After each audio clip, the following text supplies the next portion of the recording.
అందరికీ నమస్కారం.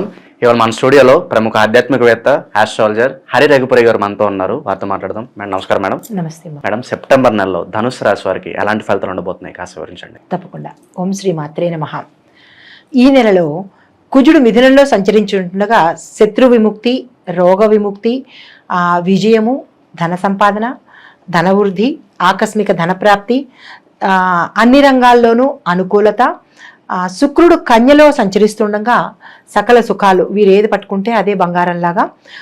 బుధుడు రవి సింహంలో సంచరిస్తుండగా భయం, రోగము, కలహము, ఉన్నతాధికారులతో శత్రుత్వము, శరీరంలో కొంచెం అస్వస్థత, సంతానం అభివృద్ధి. ఇవి ఈ రాశుల సంచారము. అయితే వీరికి ఏం చెప్పడం జరిగిందంటే, వీరు చాడీలు చెప్పే మనస్తత్వం ఉంటే కనుక అది కొంచెం తగ్గించుకోవాలి ఈ మాసంలో. ప్రియమైన వారికి, వీరికి ఎవరికైతే ఇష్టం ఉంటారో వారికి కొంచెం ఆర్థిక సహాయం చేస్తే కనుక అది కూడా మంచిగా ఉంటుంది. వీరు ఆరోగ్యాన్ని కొంచెం జాగ్రత్తగా కాపాడుకోవాలి. అంటే జంక్ ఫుడ్ అవి తినకుండా కొంచెం ఆరోగ్యాన్ని జాగ్రత్తగా కాపాడుకోవాల్సిందిగా సూచన. సంపాదించిన డబ్బులో ఎక్కువ భాగము ఇంటి పనులకే వినియోగించండి. అంటే దుబారా ఖర్చు చేయకుండా ఇంటికి సంబంధించింది. అయితే సొంతంగా వ్యాపారం చేయాలని అనుకునే వాళ్ళు ఈ మాసం మానుకుంటే మంచిది, కలిసి రాదు. అయితే జీవిత భాగస్వామితో కనుక సంప్రదించి వీరు ఏ పని ప్రారంభించినా సక్సెస్ సాధిస్తారు.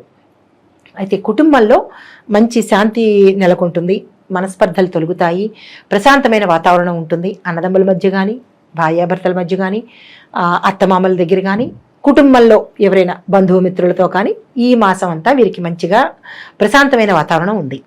అయితే వీరు దూర ప్రయాణాలు చేయవలసి రావచ్చు, ఆకస్మికంగా చేయవలసి రావచ్చు. కానీ దాన్ని వాయిదా వేసుకోవాల్సిందిగా సూచించడం జరిగింది. ఈ మాసం అంతా మంచిగా కనపడలేదు, వాయిదా పోస్ట్పోన్ చేసుకుని తదుపరి పెట్టుకుంటే మంచిది. అయితే ఏవైనా వీళ్ళకి గతంలో డబ్బు సమస్యలు ఉంటే కనుక అవి ఈ మాసంలో తొలగిపోతాయి. రావాల్సిన డబ్బులు 4 వైపుల నుంచి వీరికి ఎక్కడెక్కడ బాకీలు అయితే ఉన్నాయో అక్కడి నుంచి వీరికి ధనం అందుబాటులోకి వస్తుంది. అయితే ఎవరైనా వీరికి ఏదైనా సలహా చెప్పినప్పుడు కానీ, వీరు అడిగినప్పుడు కానీ వారి మాటను గుడ్డిగా నమ్మకుండా ఒకసారి ఆలోచించి పాటిస్తే చాలా మంచిదిగా చెప్పడం జరిగింది. ఎందుకంటే వెంటనే ఆలోచించకుండా ముందంజ వేయడం మంచిది కాదు.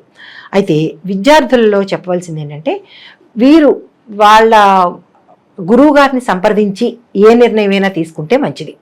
వీళ్ళకి గురు అనుగ్రహం ఇక్కడ లోపించిందనమాట. గురువు అంటే మనకి గురువు అంటే టీచరు కావచ్చు, లేదా గురుగ్రహం కూడా కావచ్చు. గురుగ్రహం వీరికి ఎక్కువగా మంచి చేసుకోవాలి. టీచర్ని కానీ వారి సలహాలతో వీరు ఏదైనా ఇప్పుడు కాంపిటేటివ్ ఎగ్జామ్స్కి వెళ్ళాలి, వారి మాస్టర్ని, వాళ్ళ గైడెన్స్తో వాళ్ళ మాస్టర్ని వెళ్ళొచ్చా వెళ్ళకూడదా అని సంప్రదించాల్సి వస్తుంది. అయితే కెరీర్ పరంగా ఉద్యోగస్తులకి, ప్రైవేట్ ఉద్యోగస్తులకి, గవర్నమెంట్ ఉద్యోగస్తులకి ఎలా ఉంటుందంటే, ప్రైవేట్ ఉద్యోగస్తులకి స్థానచలనాలు ఉంటాయి. ఇంటర్నల్గా అంటే బ్రాంచ్ టు బ్రాంచ్ అవ్వచ్చు, లేదా వేరే ప్రాంతానికి బదిలీ అవ్వచ్చు. ప్రమోషన్ కావాలంటే కూడా ఈ మాసం బాగుంది, నాకు ఈ ఉద్యోగం సరిపడలేదు, ఇంకొక ఉద్యోగం కోసం చేంజ్ అవుతాను, ఆ మార్పు కూడా వీరి ఈ మాసంలో ప్రయత్నం చేసుకోవచ్చు. గవర్నమెంట్ ఉద్యోగస్తులకి, ప్రభుత్వ ఉద్యోగస్తులకి ఎలా ఉందంటే, అప్లై చేసుకుంటే కనుక సక్సెస్ సాధిస్తారు. లేదు నేను ఇందులో ఉన్నవాళ్ళు ఆల్రెడీ అందులో గవర్నమెంట్ ఉద్యోగస్తుల్లో ఉన్నవాళ్ళు వేరే ప్రాంతానికి బదిలీ కావాలి అంటే ఈ మాసంలో 2వ వారం కనుక ప్రయత్నం చేస్తే వారు అనుకున్న ప్రాంతానికి బదిలీకి వెళ్ళే అవకాశం కనబడుతుంది. వీళ్ళ ఇంట్లో కుటుంబ పరంగా చూసుకున్నట్టయితే కనుక పిల్లలకి ఎవరికైనా వివాహం కాని వాళ్ళు ఉంటే వివాహ యోగం ఈ మాసంలో కలుగుతుందనమాట. తర్వాత అవివాహితలకు కనుక ఈ మాసంలో మాట ముచ్చట్లు జరుపుకుంటే వారికి వివాహం అయ్యే అవకాశాలు కనపడుతుంది. అంటే వివాహ యోగ్యం వచ్చిందనమాట ఈ మాసం.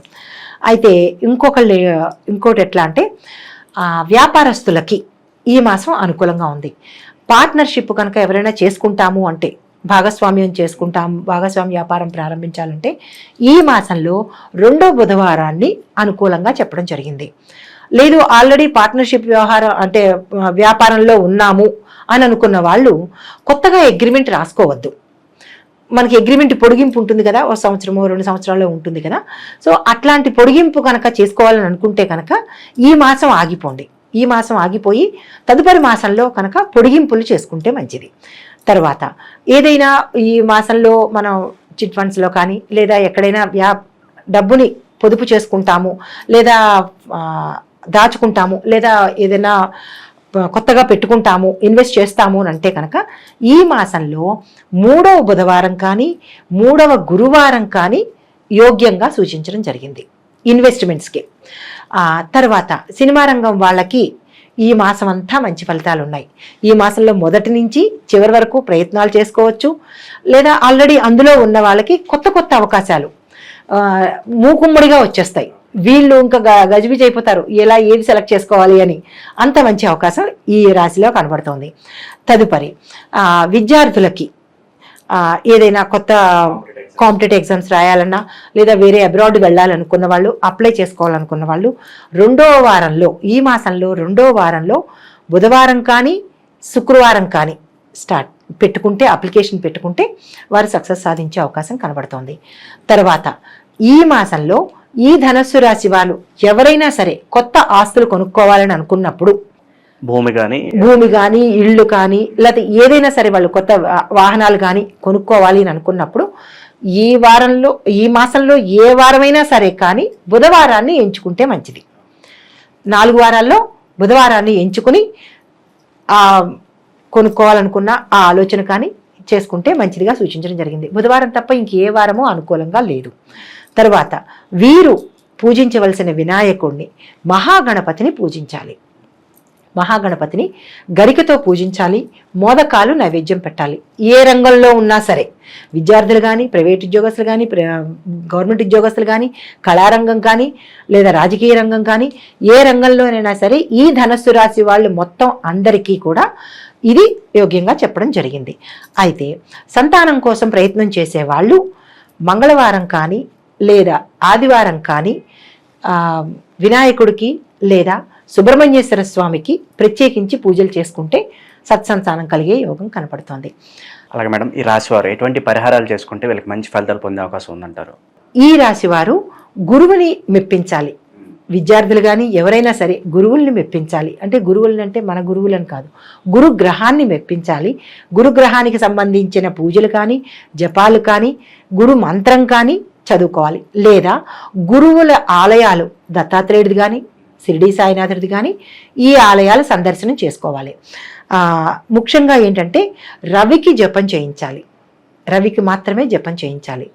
రవి జపం చేయించడానికి కుదరదు అని అనుకున్న వాళ్ళు రవి గాయత్రి చెయ్యండి. రవి గాయత్రి కూడా చెయ్యలేను అనుకున్న వాళ్ళు ఆదివార నియమాలు పాటించండి.